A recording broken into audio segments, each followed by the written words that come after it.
Prince Harry tells ITV he wants to heal the rift in the royal family, but says there's no sign of a breakthrough.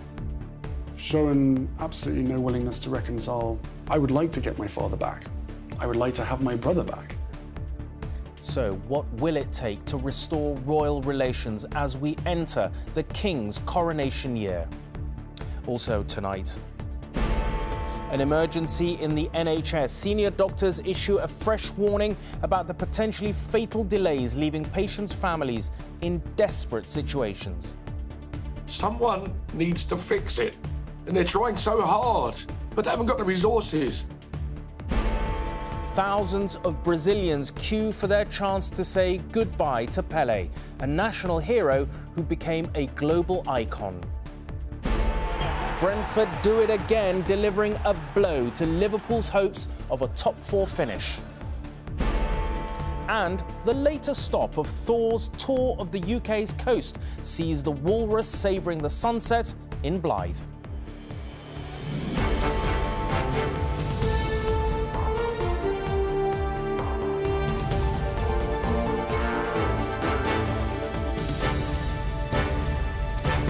This is ITV News with Rageh Omar. Good evening. Prince Harry has told ITV that he wants his father and brother back, saying he wants to be part of a family, not an institution.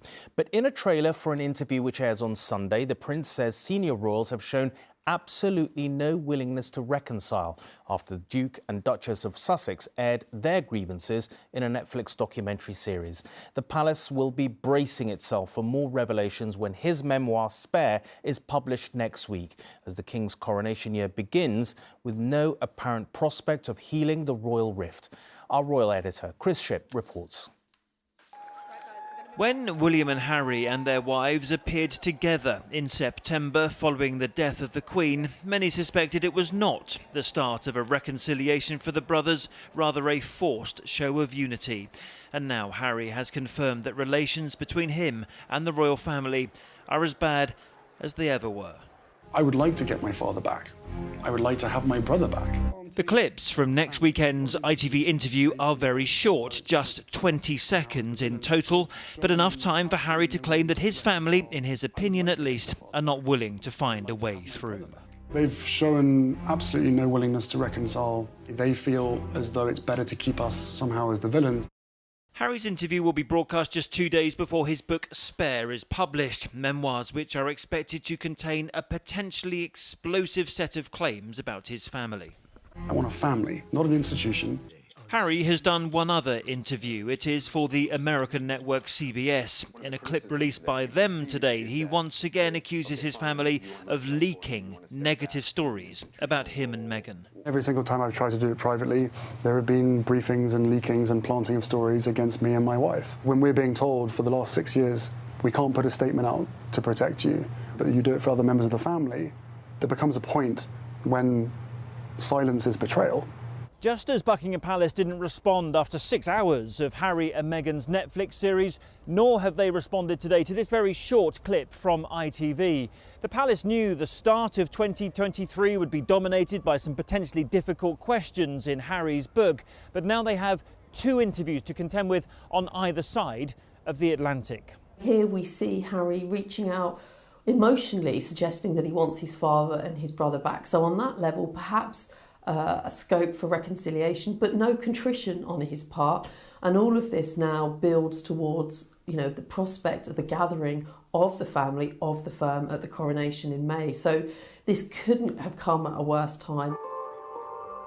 We have, of course, already heard from Harry and Meghan in that Oprah Winfrey interview and throughout their 6-part Netflix series. But this new programme appears to be the first time that the Duke of Sussex has allowed his claims to be properly challenged. It never needed to be this way. Nor, many might say, did Harry need to give another interview. But he has. Chris Shipp, ITV News. Senior doctors have described fatal delays in emergency care as a national scandal, with pressure continuing to mount on the NHS. The Royal College of Emergency Medicine says 500 people are dying each week as a result of overcrowded A&E departments. The chair of the British Medical Association has called on the government to take immediate action. Martin Stew reports. This is my mum. John Martin's 87-year-old mum has dementia and chronic breathing problems. She's certainly nowhere near ready to come home. On Boxing Day, she had to wait for 5 hours in an ambulance, one of 15 queuing outside an overflowing and overworked A&E. I swear a third world country would be better prepared than this. I heard the nurses say, well, we're going to have to prioritise who has the oxygen and who doesn't. So does that mean who lives or dies? The Royal College of Emergency Medicine says emergency care across the country is in a complete state of crisis, with up to 500 people a week dying due to delays. It's unquestionably a matter of life and death. We cannot provide safe and effective care in corridors or in car parks in overcrowded emergency departments. It really is a national scandal, the number of patients who are coming to harm at the moment. The government says easing pressure on A&Es is a top priority.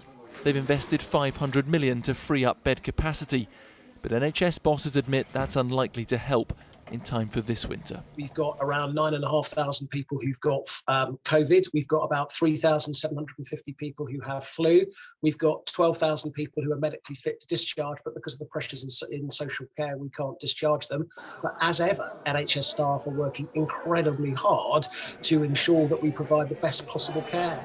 Back in Devon, John is visiting every lunchtime, worried staff are too busy to feed his mum. Someone needs to fix it. He doesn't blame the staff, but the system. They're trying so hard to make it work, but they haven't got the resources. With more strikes planned by nurses and ambulance workers this month, winter pressures show little sign of easing yet. Martin Stew, ITV News. 2 Britons are among 4 people killed when 2 helicopters collided on Australia's Gold Coast. The crash happened near the SeaWorld theme park, and beachgoers rushed to give first aid to survivors. The people who died were all travelling in the same helicopter. The Foreign Office say they are supporting their families. Brazilian fans are saying their final farewells to Pelé as his open casket lies in state on the pitch of his former football club. At the wake, FIFA's president told ITV News he will ask every country in the world to name a stadium in Pelé's honour. Tomorrow, the coffin will be carried through the streets to the home of his 100-year-old mother before a private funeral, as Steve Scott reports. In the darkness, Pelé's hearse illuminated. Fireworks to celebrate a great life and to mark his homecoming. From first light they came, thousands upon thousands, queuing quietly under a scorching Santos sun. However long their wait, and it stretched to many hours, this was no chore but an honour. Just to be here was to be part of his extraordinary story. Locals old enough to remember when Pelé actually played here, taking it all in. What does he mean to Santos and to Brazil? I think for Santos everything, you know, for the city and for the Brazilian football and for our country. Pelé was the first Brazilian to be known worldwide, you know. He was one of the greatest football players, and to honor his death. Pelé's widow and the rest of his family led the mourners today. The most powerful man in football told me about an ambitious plan in Pelé's memory. We will ask as well every country in the world to name one of their stadiums, one of their football fields, with the name of Pelé everywhere in the world, in every country of the world. Because it's important that children in 20 years, in 50 years, in 100 years from now, they remember who Pelé was. Inside, alone with their thoughts, almost within touching distance of a man in Brazil they call the king. They will keep passing by through the night until 10 o'clock tomorrow morning. Then Pelé's coffin will be driven through the streets of Santos for the final time, ahead of a private family funeral. Candela and Mateus took 10 hours to get here and queued for another 4, but will never forget the precious seconds with a man they'd previously only admired from a distance. Never had seen him, never seen him play, never seen him in person. It was the first time. You're very emotional. It's very difficult. Pelé's final resting place is a 14-storey high cemetery just a stone's throw from the stadium, and from tomorrow, a Brazilian landmark with an even greater significance. Steve Scott, ITV News, Santos. In Rome, mourners have also been gathering to see former Pope Benedict XVI as his body lies in state at St. Peter's Basilica in the Vatican. The former Pope became the first in 600 years to resign as head of the Catholic Church when he stepped down in 2013. Rachel Younger reports. As a grey dawn breaks over the Vatican, the queuing begins. And throughout the day, and despite the damp, there's no end to it. Thousands snaking across St. Peter's Square, the famous piazza named after the very first Pope, for a final moment with the 265th to serve here.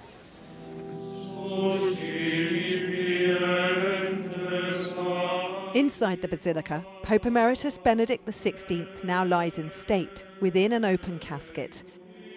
Psalms are sung for him in Latin before Italy's president and prime minister pause to pay their respects. After the dignitaries, the devoted, the committed and the curious coming to say their goodbyes to a man who died aged 95 on New Year's Eve. Some offering up a prayer for his soul, others immortalising the moment with a camera phone, perhaps to share it with those who can't come themselves, to mourn a pope whose fiercely conservative views inspired both concern and devotion. I would say that it was he was not afraid to face the questions of today. He was very open in that regard. It's a beautiful experience, but also it's humbling for me, as a priest, to get to have this experience in Rome. The doors of St. Peter's will remain open to mourners for 2 more days, before Benedict's successor, Pope Francis, presides over his funeral on Thursday. Rachel Younger, ITV News. Tennis legend Martina Navratilova has been diagnosed with 2 forms of cancer. The 66-year-old has confirmed she has throat and breast cancer. Both diseases are said to be in their early stages with a good chance of recovery. Rail commuters are being warned to only travel if absolutely necessary ahead of 5 consecutive days of what could prove to be the most disruptive strikes yet. Workers for the RMT are staging walkouts tomorrow, Wednesday, Friday and Saturday, while ASLEF workers are striking on Thursday. In the Premier League, Liverpool's start to the new year did not go according to plan. Needing a victory to close on the top 4, they were well beaten by Brentford. Chris Scudder was watching. Raised eyes to heaven before the game might just have been a sign of what was to come. One of those nights when nothing went right for Liverpool. Konaté's own goal set the tone, and it went downhill from there. They could have been 2 down before they were rescued here by VAR. But less than 30 seconds later, it was 2-0 Brentford. Moments after he had one ruled out, this one's going to count. Liverpool thought they'd pulled one back through Nunez, but on a busy night for VAR, this was ruled out too. The news is broken. Moments later, they did score through Alex Oxlade-Chamberlain. Tap me in. But Liverpool's recent revival came crashing down around them when Brian and Burmo finished them off. A blow to their hopes of making the top 4, while Brentford continue to bloody the nose of the big boys. Chris Scudder, ITV News. And finally, this evening, the Walrus, seemingly on a tour of the UK's coastal hotspots, has chosen a yacht club in Blyth for his next destination. Nicknamed Thor, he was in Scarborough just before the new year. The town cancelled its firework display over concerns for the animal, but 2 days on, Thor has been taking in the sunset on a pontoon 100 miles further north. Although he's drawing crowds, everyone seems to be heeding advice to allow him a well-earned rest in peace. And that's it for this evening. From me and the rest of the team, goodbye.